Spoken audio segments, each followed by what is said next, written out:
What's up, fellow visionary? Thank you for checking out my channel. My name's Chandler Short. I'm here in Fremont, California. We're just having a good time this morning. It's a Tuesday morning. Today, what I wanted to talk to you about is working smarter, not harder.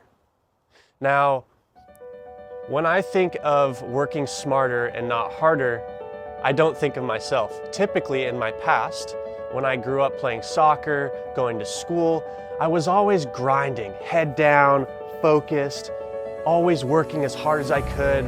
I needed to work and work and work and work and outwork everyone around me because I was brought up in this world where I thought that everything's competition. Everyone around me is out to get me. I need to, in order to survive in this world and be safe and be successful, I need to outbeat everyone else in my way. I need to push past everyone. And so that's what I believed growing up. So I kept working hard, and you know, it's gotten me to some places here and there, but it also has a detriment when you overwork yourself, and that could be running into burnout, where you work yourself so hard into the ground that you literally physically have burnt yourself out. You have used so much energy that you can't even do what you love at the end of the day. So no one wants to get to that point. Now, when I look back on my soccer career, a perfect example of someone working smarter was a guy on my team named Jacob. Now, Jacob would show up to the games. He would do absolutely no warm-up.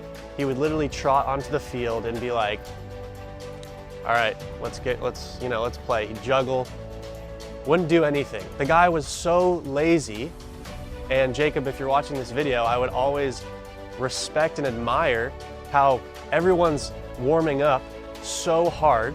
They're trying to, show the coach, hey, I'm ready to play. Like, I'm gonna warm up as fast as I can. I'm gonna do all the things in order so coach sees me so that I can play.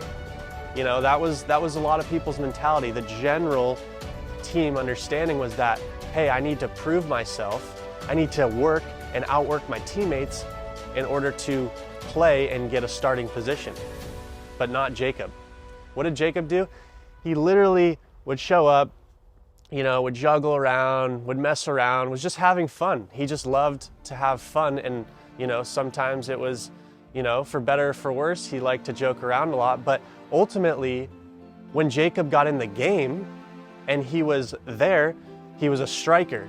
And now, scoring goals, being a striker is one of the hardest positions in soccer. But for Jacob, it was a breeze. And why was it so easy for Jacob to score goals?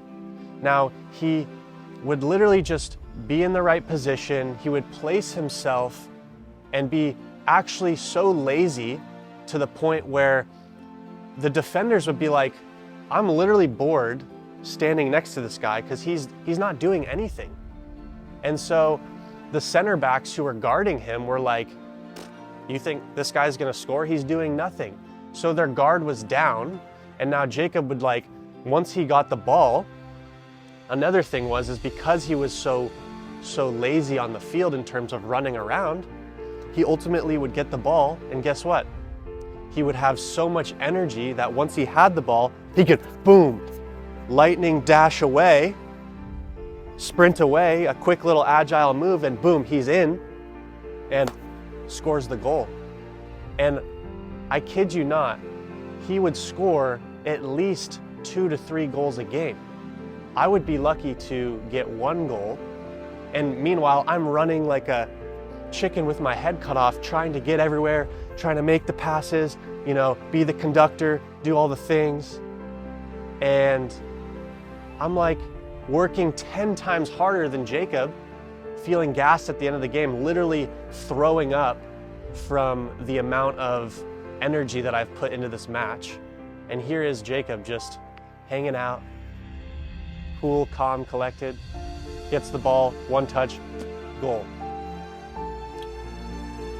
Now, the reason that I bring that story up is because we're often taught growing up that if we just work hard and we just strive for greatness and we just practice and practice and practice, that we're gonna be successful. We're gonna be whatever it is that we wanna be. It just takes hard work. We just need to outwork everyone around us. That is not true.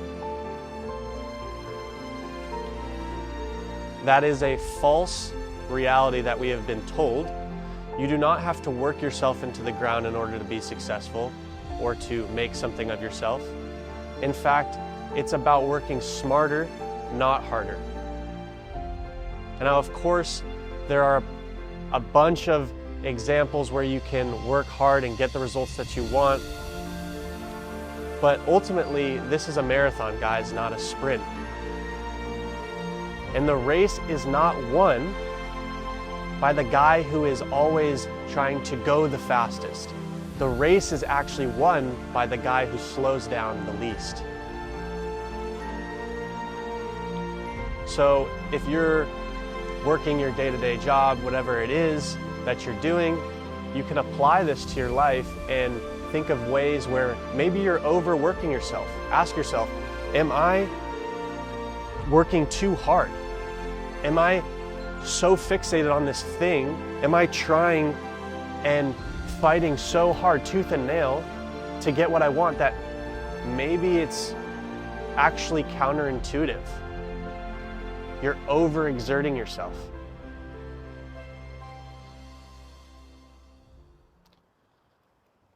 I'll give you another example that I was actually listening to on YouTube of a car salesman named Richard. Now, Richard was unlike most car salesmen that I had heard of, and he had also seen some of the most success of any car salesman that I've seen. Now, the story goes like this.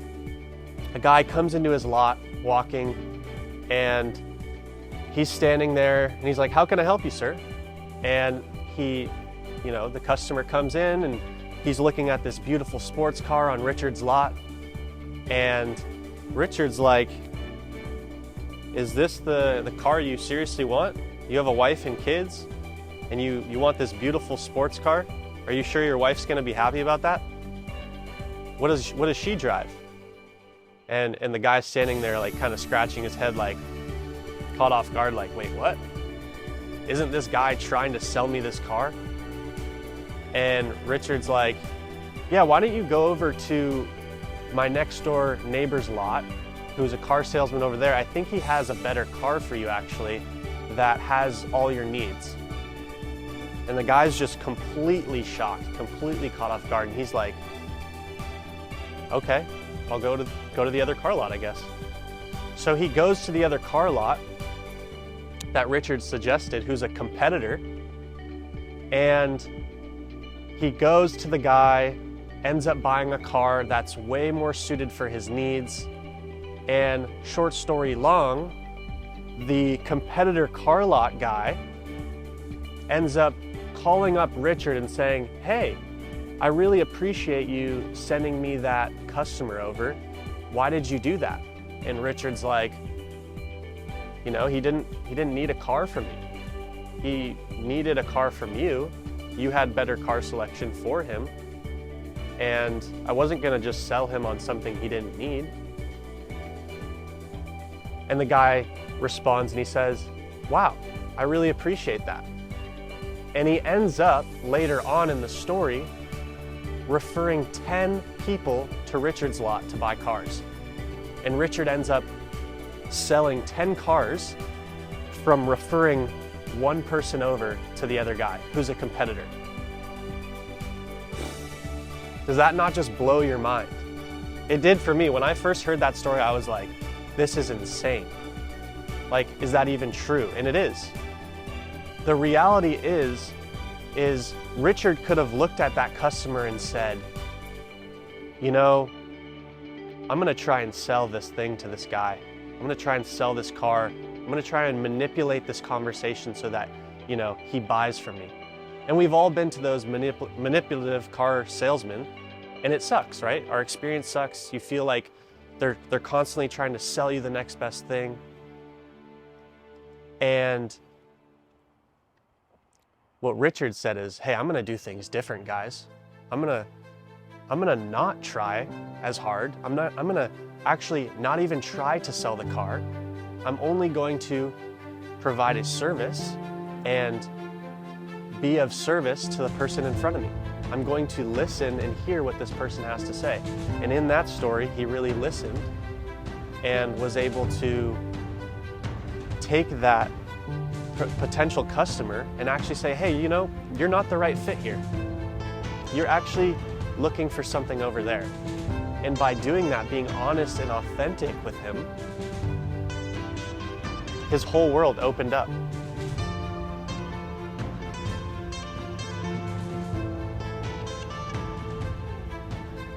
Now, I just love that story, and I wanted to share that with you because whatever it is that you're currently working on, currently going through, it's really easy to get caught up in everyone else's world. It's really easy to be indoctrinated and have our minds closed and be in this loop, in this idea that we just need to grind and we just need to work harder, right? Keep working. No. Broaden the perspective and realize that there's infinite possibilities. You don't just have to go narrowed in on this one particular path that everyone has prescribed to you. I know I was prescribed a certain story, and I realized that that story no longer serves me. Sure, I work hard, but I don't work on things that I don't believe in. I don't overexert myself on things that simply are not going to bring value and energy into my life so that I can better serve the people in front of me.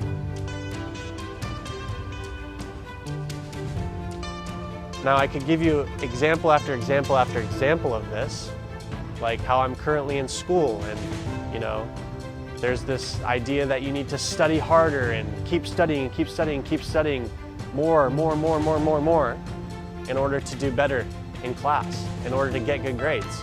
You need to practice your adjustments all day long. You need to practice your techniques, and then you'll be great. That's farther from the truth, guys. Take a step back, broaden your perspective, and realize that you can do things differently. I believe in you, and so should you.